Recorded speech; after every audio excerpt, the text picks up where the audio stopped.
man God used to end slavery. In the year 1759, a child was born into privilege. His name was William Wilberforce. He did not begin life in poverty. He did not grow up oppressed. He was born into comfort, wealth, and opportunity in England. From a young age, William was brilliant, sharp-minded, well-spoken, charismatic. Doors opened easily for him. By his early 20s, William Wilberforce had already entered British Parliament, one of the youngest members ever.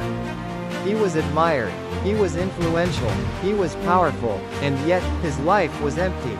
He laughed with friends. He attended high society gatherings. He enjoyed success, but something deep inside him was unsettled. A quiet but radical conversion. In his mid-20s, Wilberforce began reading the Bible seriously for the first time. Not out of duty, not out of tradition, but out of hunger. As he read scripture, something began to change. Sin became real. Grace became overwhelming. Jesus Christ became personal. Wilberforce later described this season as a great change. His heart was pierced. He realized he had lived for applause, not for God. And suddenly, a terrifying question filled his mind.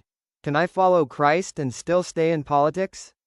To Wilberforce, politics felt worldly, corrupt, dirty. He considered resigning his seat in Parliament to live a quiet Christian life.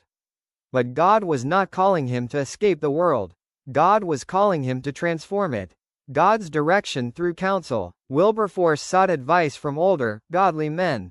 One of them was John Newton, a former slave trader who had been radically saved by grace and later wrote the hymn Amazing Grace. Newton told him words that would shape his destiny. It is hoped and believed that the Lord has raised you up for the good of his church and for the good of the nation. Wilberforce finally understood. God had placed him exactly where he was on purpose. Parliament was not a distraction from God's calling. It was the calling. Two great burdens. Wilberforce wrote in his journal that God had placed two great objectives on his heart: the suppression of the slave trade, the reformation of morals in society. At that time, slavery was not questioned. It was legal. It was profitable. It was defended by politicians, businessmen, and even churches. The British Empire transported enslaved Africans across the ocean like cargo. Families were torn apart. Men, women, and children were chained. Many died before ever reaching land. And most people chose not to see it. But Wilberforce could no longer ignore it. Standing against an entire system. When Wilberforce first spoke against the slave trade in Parliament, he was mocked. People laughed. They rolled their eyes. They called him emotional, naive, unrealistic. Powerful men warned him, "You will ruin your career." Others told him, "Slavery is necessary for the economy." But Wilberforce had seen the truth. And once you see injustice clearly, you can never unsee it. He began introducing bill after bill to end the slave trade. And year after year, he failed. The bills were defeated. The votes were lost. The opposition grew stronger. Years of pain and perseverance. Wilberforce's health began to fail. He suffered from chronic illness, exhaustion, severe pain. Many times, he could barely stand.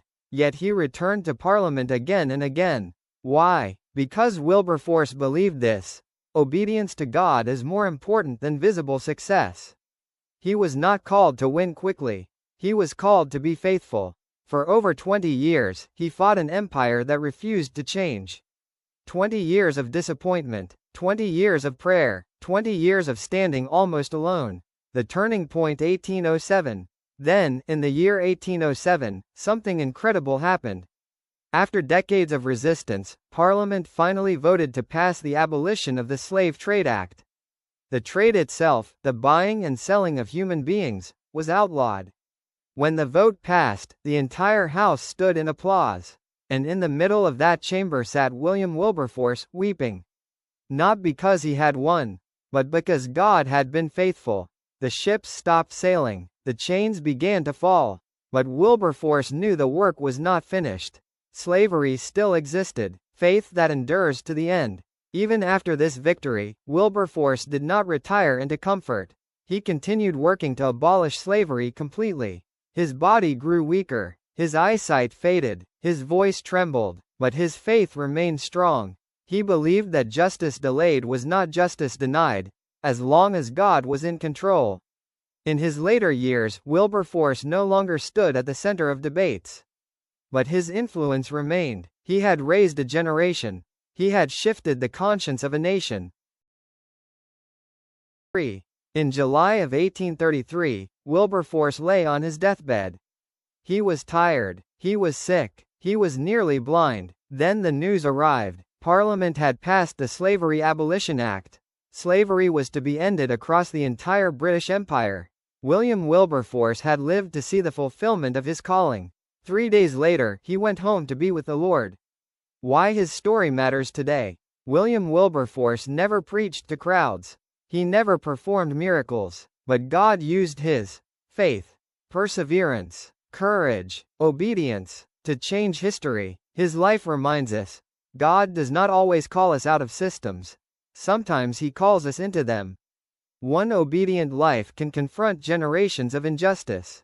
One faithful servant can stand against an empire. Closing reflection, strong ending. Wilberforce once said, "You may choose to look the other way, but you can never say again that you did not know." Today, the question remains, what injustice has God opened your eyes to? And will you be faithful, even if it takes a lifetime?